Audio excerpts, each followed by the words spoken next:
Okay, everybody. Hello, my name is Bouvier Yulin, and I'm the director for SCMA. Welcome to Women Leaders at the Grassroots, Preventing and Resolving Conflicts with Joan Goldsmith. This event is in webinar format, which means you can see and hear us, but we cannot hear and see you. This virtual event is also being recorded and will be made available on our YouTube channel by the end of this week. If you have any general questions regarding this event, please feel free to send either me or Taisha a message or a chat, or you can email us at info@scmediation.org. I will now turn it over to SCMA President-elect Jennifer Tarondo. Hi, everybody. Thank you for joining us in recognition of California Mediation Week. I just want to take a moment to talk about SCMA for anyone who may not be familiar with our organization. We are the largest professional association of mediators in the state of California. Our mission is to nurture, expand, and develop the practice, profession, and community of mediation, which we do in a number of ways. We have two major educational conferences every year. We have FMI coming up May 20th to the 22nd in the desert. It's going to be a destination conference. I hope you'll join us there. We also have our annual conference in November. Both of our conferences have top-notch thought leaders in the field of mediation, and they are great for both networking and education. We regularly feature online programs such as this one throughout the year on different mediation topics and trainings. We have PDGs for our members, which are professional development groups. We have specialized and general ones, place for our member mediators to talk, to get advice, to get feedback. And finally, we have numerous socials throughout the year for developing and expanding your network. So most importantly, the part I always like to add is that we are a supportive group of individuals from varied educational and professional backgrounds, all committed to the profession of mediation and conflict resolution. And we're a really great group of people. So if you're interested, we hope you will check us out at scmediation.org. Thank you. Thank you. I'll now turn it over to Marlon Shulman.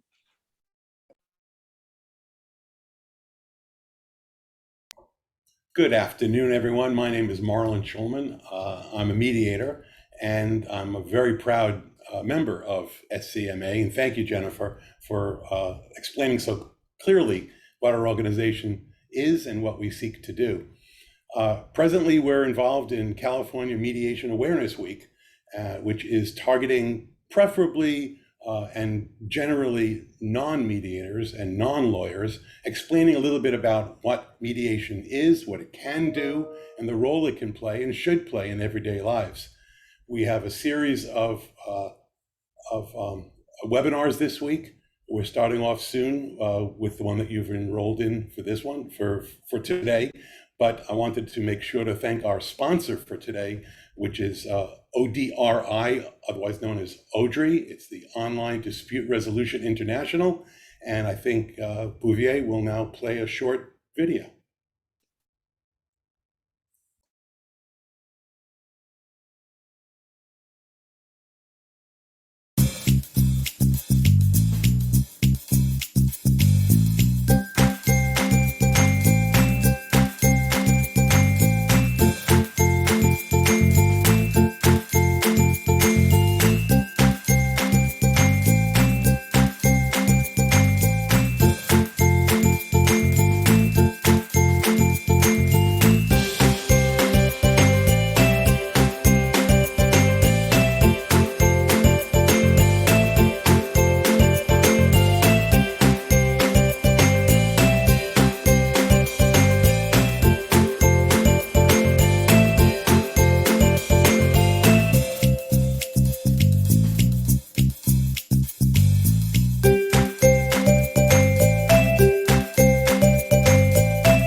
Thank you. ODRI is a marketplace platform for online dispute resolution that was born out of the recognition that people should have multiple accessible pathways of initiating and resolving their disputes. ODRI focuses on bridging the gap between individuals experiencing disputes and professionals who would help resolve the disputes, such as mediators. The platform is designed to support numerous users, allowing them to conduct the entire negotiation or mediation process online. Parties experiencing disputes can negotiate with each other or request the assistance of a mediator listed on the ODRI platform. ODRI helps parties to resolve their disputes faster, safely, and cost effectively. As they say, click to resolve. And that was the commercial for ODRI. Now comes my favorite part of this, introducing someone who I have tremendous respect for. Welcome to an illuminating and thoughtful talk in these troubled times by the estimable Joan Goldsmith. Joan is an internationally known and well-regarded thought leader, author, founder of Cambridge College, former member of the faculties of Harvard University, UCLA, USC, Antioch University, and many other universities. She is currently an adjunct professor at Pepperdine University Law School. She holds a Master's of Arts in Social Science and a Doctorate of Humane Letters. She's often consulted by women and myself to offer her thoughts, lectures, and coaching advice about leadership, development, organizational change, conflict resolution, and team building. I am, frankly, quite proud to both know and work with Joan. I'm always learning something new from her as a result of her profound yet accessible point of view. Joan, please take it away. Oh, thank you, Marlon. And I just want to say to everyone who's on our session that I think Marlon did a great job in reading my bio that my mother had written maybe about 20 years ago. So, and I have been very grateful to Marlon for including me in conversations online. We had a conversation a few months ago with mediators regarding the work, especially that women may do in dealing successfully with the homeless problem in our communities. So I'm happy to be here with you. I'm very happy to be part of the SCMA family, and I want to encourage everyone listening and watching to join SCMA if you're not a member, even if you're not a mediator. You don't need to be. If you're interested in resolving conflicts with your grandchild or in your neighborhood, SCMA can be useful to you. And it's an important organization in working in our troubled times on peaceful solutions. So you may also donate some funds to keep the organization going. To begin with, I'd like to say that I'm going to work with you on some strategies that I've discovered in working with grassroots women leaders that you may want to use to resolve conflicts, to prevent conflicts, to deal with issues in your own life. So please take note of anything I suggest, try it out, share it, consider it. And I hope that it's useful to you. Much of what I mentioned comes from a study of 9 women that I conducted and described in my book, Women Leaders at the Grassroots, 9 Stories and 9 Strategies. So if you're interested in that book, you just send me an email or write to SCMA and we will let you know how you can be in touch with it. I needn't say that we are struggling right now at a time of great conflict, both worldwide and in our own backyards.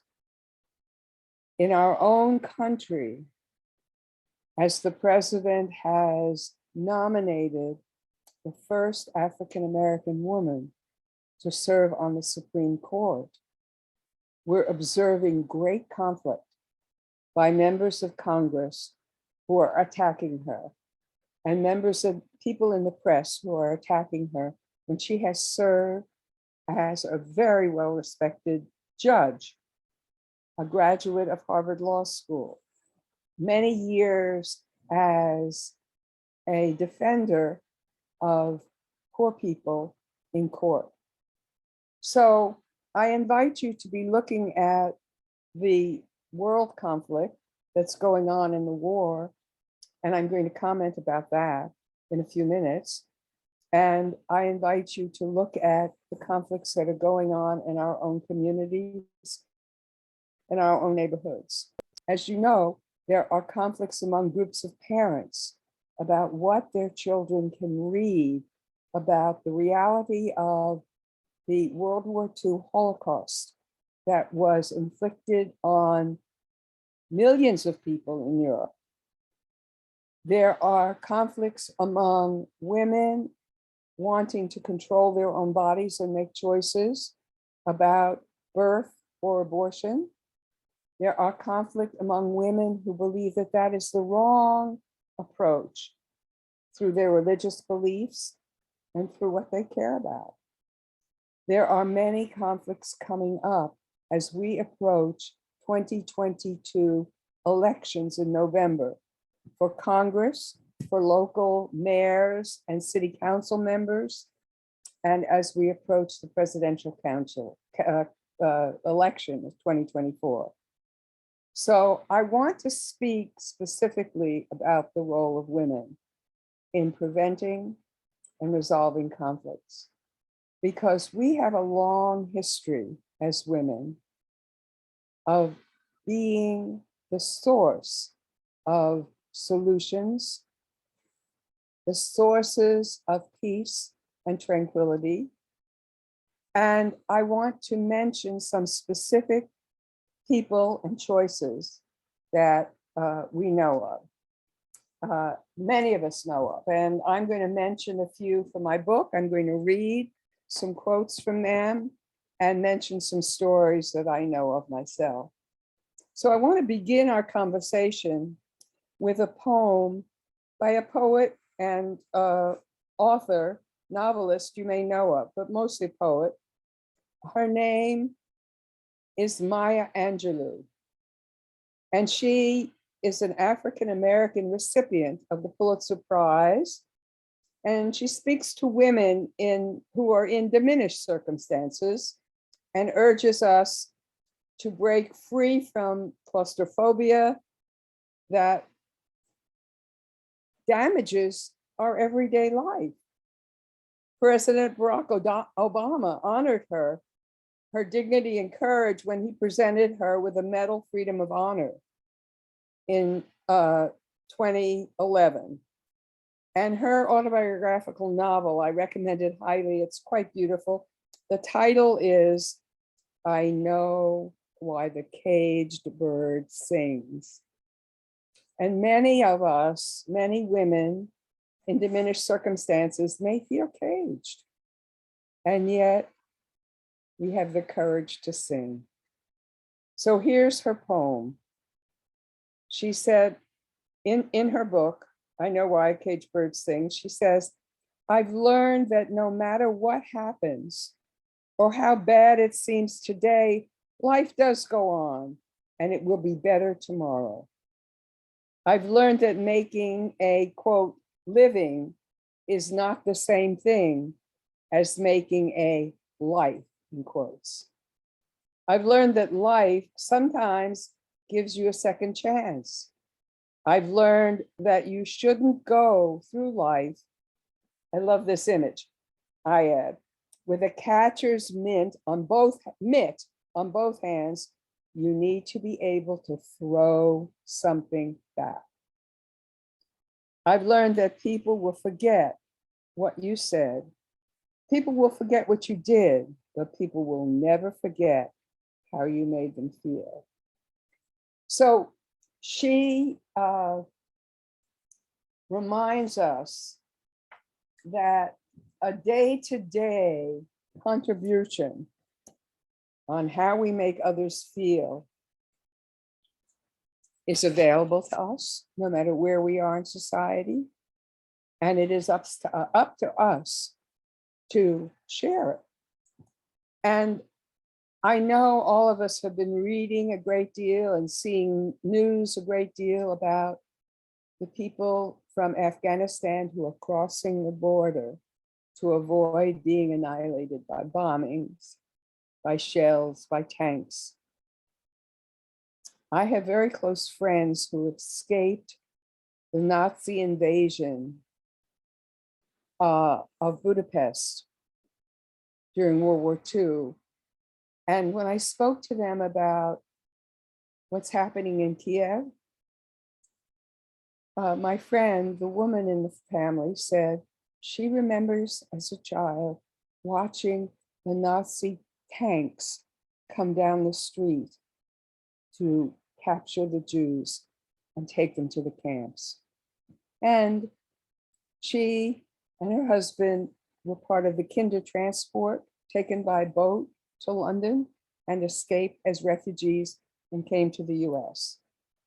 And here is a woman who was interviewed by a person doing a profile on what's happening in Kiev and what's happening in Ukraine. And here's what she said. Her name was Marana, and she told the interviewer, another woman, that she was at the border of Ukraine, leaving into Poland. She said she planned to return to Ukraine alone and join the resistance. Quote, here's what she said. I am here because of her, she said, of her daughter, who is 11. My daughter comes first. But when she will be safe, I can help. She knew of a very safe place for her child in Munich. And then when she goes, after she goes to Munich, she will go back to Kiev, quote, to help our people. They need a lot of help. She said that if it weren't for the Russian invasion, she'd now be in Kiev, in the theater, in the on the Dnieper's left bank. That's the river traveling through Kiev, through Kiev, and she'd be performing in Homer's Odyssey. This woman was an actress, and as an actress and a mother, she was going back to join the resistance. Now, you may have seen a number of newsreels of grassroots women making Molotov cocktails to fight against Russian soldiers who come in. This woman was talking about preventing or resolving the conflicts that come up when the Russian people, soldiers who are Russian people, come into Ukraine to attack Ukrainian people. She wants to join resistance. She wants to care for people. She wants to take care of children and get them out of the country. She wants to do what many women leaders do. So as we consider ourselves women leaders in ending conflict, preparing ourselves and our families, we need to learn from the heroes that exist in our own lives and exist in the news that we read about. And when we look for peaceful solutions in conflicts, we need to look into our own families and how we're teaching our children and our adult relatives how to find peaceful solutions to the day-to-day conflicts they confront in the workplace, in the community, and worldwide. And I want to mention something about the workplace, because now many workplaces are opening up for people who've been working at home to come back to work, or people who've been working in the office in cubicles guarded by glass. people are going to have to learn again how to work together, how to team, how to communicate, not to attack each other. So these skills are even more important, and women have those skills. So this woman, Mariana, is a model for me, a hero that I want to model my work on. And I have another model that I want to mention, and that is my mother, Miriam Goldsmith. She died in 2006 when she was 95 years old. And she worked from World War II through the Iraq War as a member of the International League for Peace and Freedom, the Women's International League for Peace and Freedom. She was a member of the Worldwide Board. And when she was 92,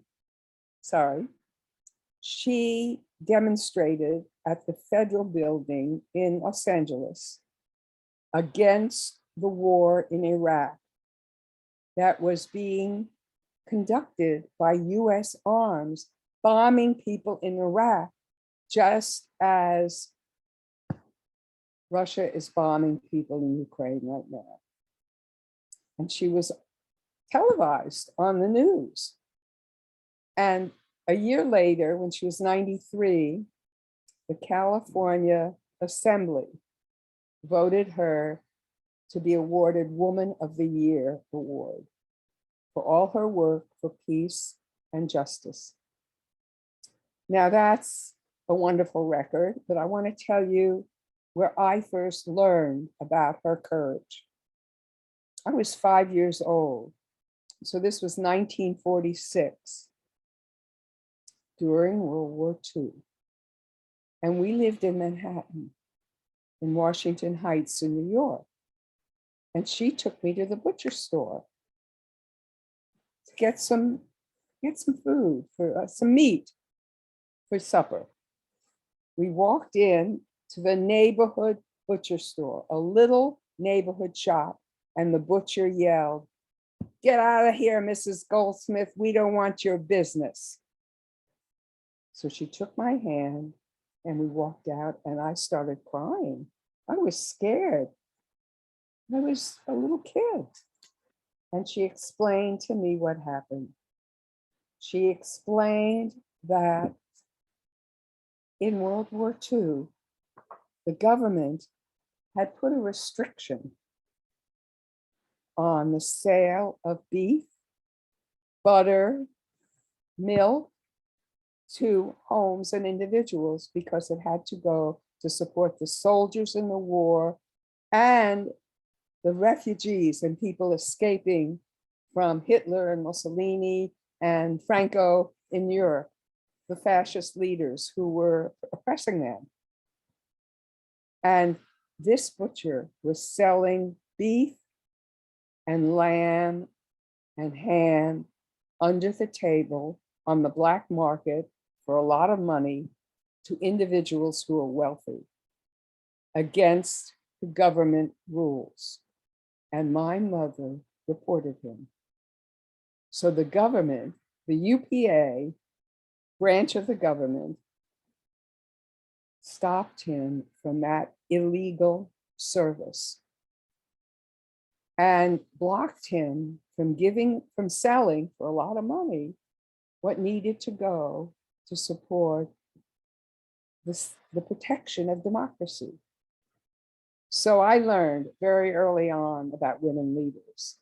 And I want to mention a couple of other aspects of women leadership to you. My work on leadership was long influenced by Dr. Warren Bennis, who was a worldwide expert on leadership. He died in 2014. He'd been on Harvard faculty, University of Southern California, president of the University of Cincinnati, worldwide and world-renowned leader. He commanded US troops during World War II, one of the youngest lieutenants in the European theater. And he said that he was giving a lecture in Silicon Valley to some high-tech executives about leadership. He was often asked to do that. And a woman from the manufacturing plant of this company spoke up during the question period and said, I have a deaf daughter, so I learned American Sign Language from her. And she said, this is the sign for male leadership. And then she demonstrated it in the lecture. She held out her hands as if she were holding onto the reins of a horse or restraining something like that. And she went on, this is the sign for women who lead. And she cradled her arms and rocked them back and forth the way a parent might nurture a child. That is a wonderful distinction between male and women leaders. And women leaders are able to nurture and to end conflict through nurturing. They're also able to make their voice heard. And I want to mention one more aspect of Warren's influence. Warren's niece has a name, Phyllis Bennis, Bennis. And 2 nights ago, she was featured with a lecture on a worldwide news broadcast. And we listened to her speak. We know her. She works at the Institute for Policy Studies, and she's a well-known political analyst.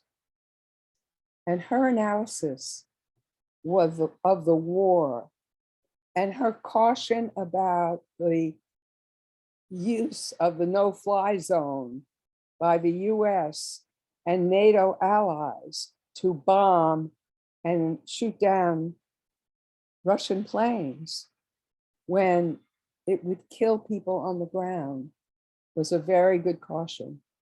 And I'd not heard a male commentator give that caution, but Phyllis gave a brilliant analysis, sophisticated analysis of the war and of the need for negotiation and peace. And I wrote her and all the 3 children of Warren, her cousins, an email to thank her. And I heard back today, this morning, about a half hour ago, an email from Warren's youngest son, Will Bennis, who is a European professor teaching right now in Prague. And he is now loading a van with drugs and food to drive from Prague to the border of Ukraine to feed people. And he claimed that his cousin Phyllis had influenced his decision to take that risk. So women leaders can encourage both men and women to take risks and to act for people who don't have a voice. And I want to mention 2 women leaders that you may not know of because they're not well known internationally. One of them is a woman named Fannie Lou Hamer. And those of you who were involved in the civil rights movement during the 60s or know in detail of the people who influenced Dr. Martin Luther King Jr. or Congressman John Lewis, this woman influenced both of them. Her parents were slaves. She was a sharecropper in Mississippi. And in my book, I mention her. I mentioned that she was a model for all women. She forged the history of the civil rights movement, and she walked off a southern plantation in 1962, where she picked cotton since childhood, and courageously walked to the local courthouse to register to vote. Local civil rights workers supported her move to organize the Mississippi Freedom Democratic Party. And I can proudly say my brother, a white Jewish college kid, was there supporting Mississippi Blacks to learn how to get the vote and to sign up to register for voting. Then I go on to read. When she left the plantation to register and choose to add her voice to the movement, the plantation owner, who had subjugated her for many years, warned that if she did so, she'd lose her job. And in response, listen to this, Ms. Hamer stood up for her rights and defiantly replied, "I didn't register for you, I registered for me." Leaving the plantation with no job in sight, she became a leader of the civil rights movement. She had been beaten, she had been attacked, and she stood up with a quiet voice and walking with her own feet to register to vote and to end the violence towards Blacks, to end the joining of Black leaders and white leaders in the South and in the North for the Voting Rights Act that President Johnson passed, and for the current efforts that are going on in Congress right now to protect the voting rights of African American people, especially in southern states, but all over the country. And I raise Fannie Lou Hamer to remind us that each of us has the capacity to write a letter, to give a donation, to walk in a demonstration, to support democracy right now when it's in danger. And I want to mention one other grassroots woman leader who is a woman who was before COVID and probably still will be a street crossing guard in Santa Monica. She is a Latina woman whose grandparents migrated from Mexico.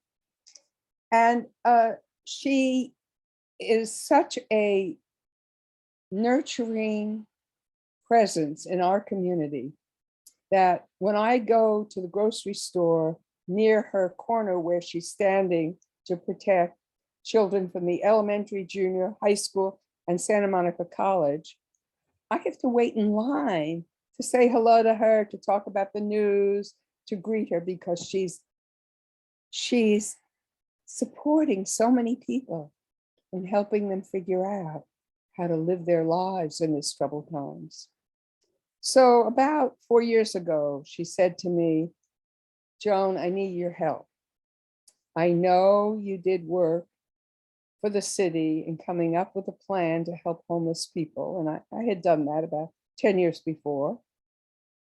She said, "There's a woman who works in the school as a classroom assistant. She's not a teacher, African-American woman, and she has an 11-year-old son. And right now they're living in the car, her car, in the teacher's parking lot of the school, and they sleep there all night because they have no place to live. And I'm afraid she's going to be hurt by someone who commits violence against her, or she's going to cause an uproar with the children in the school and maybe attack them.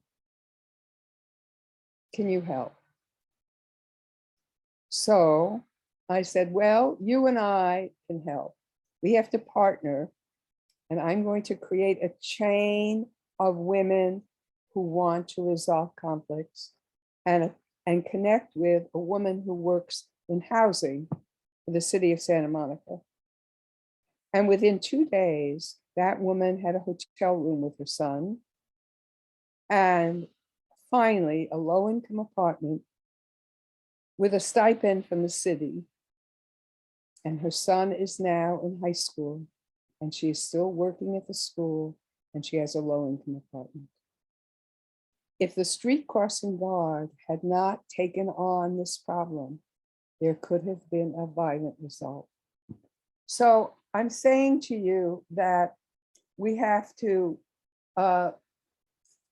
learn from difficult conflicts and deal with miscommunications and conflicts. I want to read to you one essay that's written by a woman named Gina, Gina Rippon, Rippon. And she says, thinking of a brain-based condition is belonging solely to women, that could be solely belonging to women, or men may miss the clues offered by, for example, brain size or body weight or brain changing life experiences. This isn't just a question of importance to individuals, however. Believing that only one type of brain is capable of certain core skills may lead to an immense loss of human capital to the detriment of wider society. Every person's brain is unique. The value comes from knowing where the individual differences come from and what they might mean for brains owners.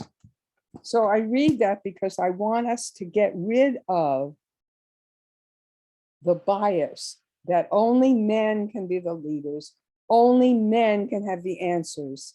This was a woman street crossing guard who made a difference in that community beyond what the woman, what many other women do. Marlon, you had something you wanted to. Joan, I just wanted to ask, we have a relatively limited, we're approaching the beginning of the last portion. And we had one question that was asking, are there some practical grassroots things that women and or men can do, can relate to using tools of mediation in their everyday lives? This person appreciated the worldview that you're taking and the feminist view that you're taking, which is, quite frankly, in my estimation, one and the same. But from a practical point of view, how can mediation, how can we incorporate those tools in everyday life? Great question. I'd love to speak to that. And I'll do it. I'll give you some quick hints. First of all, I know a woman who lives in a community in, I think it's in Oklahoma. And she was witnessing in her neighborhood at the 2020 election, many signs for Biden, many signs for Trump, many angry conversations going on around the politics. She wrote a letter saying to all her neighbors, I know we have different views, but I love our community, and I know we can resolve those differences by talking with each other. It may be that you want to bake cookies and deliver them to every house. It may be that you want to go to church and talk about these problems. It may be that you want to come to my house and tell me more about what you think. And she took that letter to every house in a 5-block area. That's something very simple we can do. It's a way of reaching out and starting the dialogues that need to take place, the conversations that need to happen. So that's one suggestion. Another suggestion I want to mention comes from a hero of mine, Eleanor Roosevelt. When her husband was president of the United States, it was during the Great Depression, and many farmers came and camped out in tents outside the White House, asking for support because the Dust Bowl had happened, the climate was gone bad, and their farms were being destroyed. So what did she do?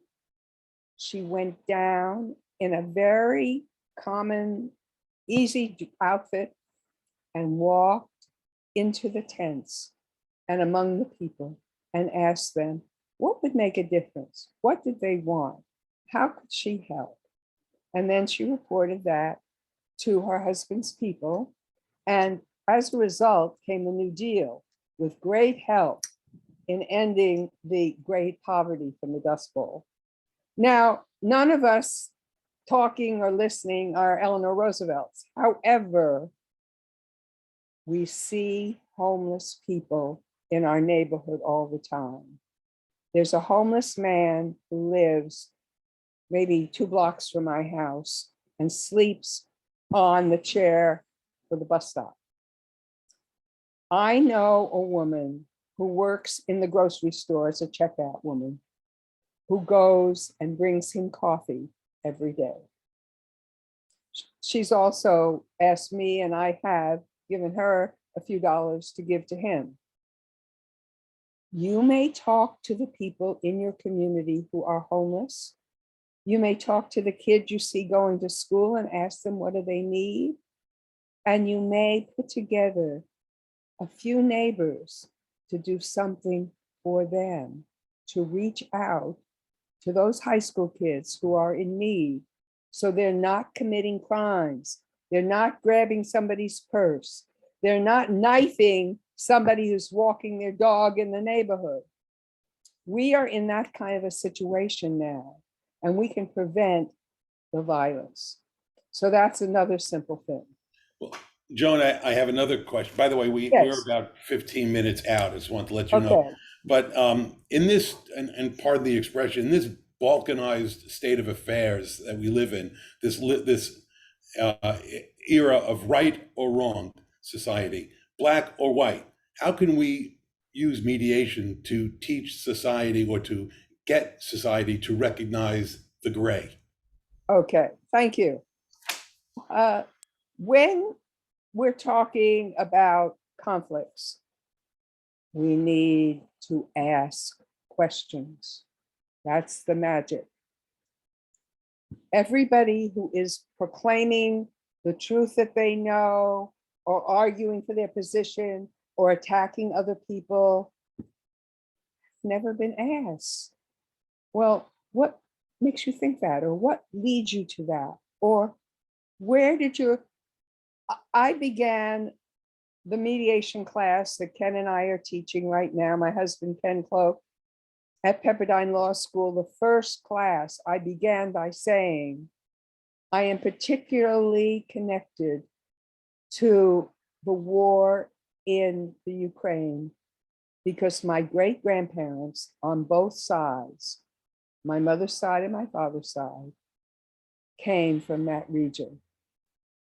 So if you're in an argument with me about is Russia right or is Ukraine right, you got to know that I got roots there, and I'm concerned about my relatives who might be in the conflict.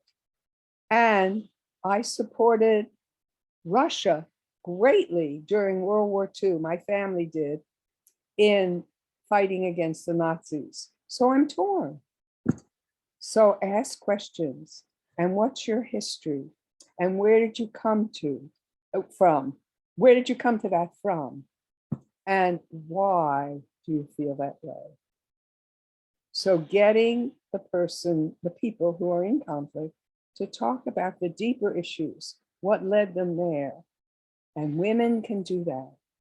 Women networks can do that. And I want to say one more thing very quick, Marlon, and then I can end our session if you want me to do that. one more thing that I want to mention. I'd personally love this session to go on, but we have 15 minutes, and you know that you asked me to cue up your big finish.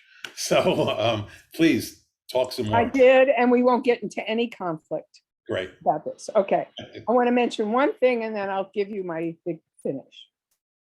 There is a woman that many of you may not know of. Her name is Wangari Matai. She won the Nobel Peace Prize about 15 years ago from Kenya. And here's what she did. And this is something women know how to do instinctively. So I want to mention it. She began a green belt movement in Africa throughout many, many countries. And what did she do? She planted a tree. Big deal. The desert was encroaching on her garden in Kenya. So she started planting trees to hold the desert back. And other women in her village saw her and did the same. And word spread through what Ken and I call a web of association, a network of communication among women in many communities throughout Africa to plant trees, to plant gardens, to support each other. I met with a group of women, sat on the floor with them in Zimbabwe, in Bulawayo, in a small, needy community where these women were working together to end the conflict between women and men in that community, because the women wanted to build a dam so that they weren't having to carry water for their garden for miles. And some of the men didn't want the dam because they wanted to fish there. So we worked together on communicating and getting help for them in carrying the water and finally to build the dam. So all I'm saying to you women is build webs for yourself. You're not alone. You're worried about a conflict, you talk it over with a friend. Send a text, send an email, and get on the phone or go for coffee if you can do that with a mask on to avoid COVID. Okay, so one last quick point and then I can complete. Is that right, Marlon? It's up to you, Joan. It's fine. I was going to ask one more thing. Planting trees obviously is an environmental thing, and it's a way of getting out of that particular problem that you were suggesting. There just seems to be so much anger on a daily basis everywhere, supermarkets, shopping malls, on the road, of course. Can women play a special role in helping to quell that anger? Well, yes, women know how to ask questions, how to resonate with responses, how to say, I understand, and have you considered offering alternatives, but do not back away and close down because you have something to offer. People who are angry or people who are in conflict are in pain. Understand they're in pain and help them get to a way of expressing that pain and healing the pain. Women are healers. Remember the motion of nurturing and healing the baby. Women leaders are nurturing and healers. And so I want you to practice the healing you learn, even as a child playing with your doll in your grandmother's backyard. Okay, simple answer. Sure, thank you. What I wanted to end on is another message from my mother. So this is, my mother started going to the Emeritus College at Santa Monica College when she was 95.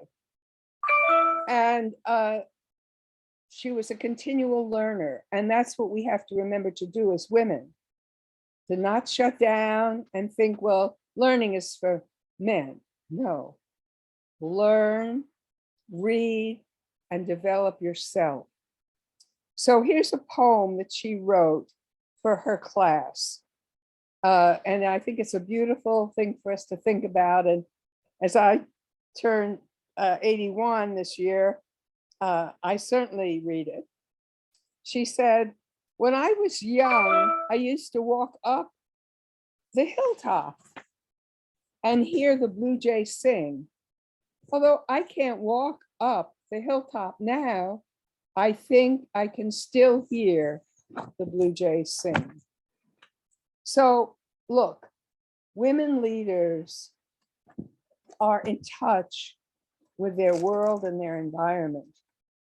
And Eleanor Roosevelt, I happened to meet her in 1960 when I was running through the lobby of the Plaza Hotel in New York, having used the ladies' room and was going to the movies with friends, and she was there at a convention. And I ran around the corner and bam, I ran into Eleanor Roosevelt. I was so scared. I just felt so terrible. And what did she do? She looked down at me with those big blue eyes from her height. And she said, "Are you all right, dear? I hope you're okay."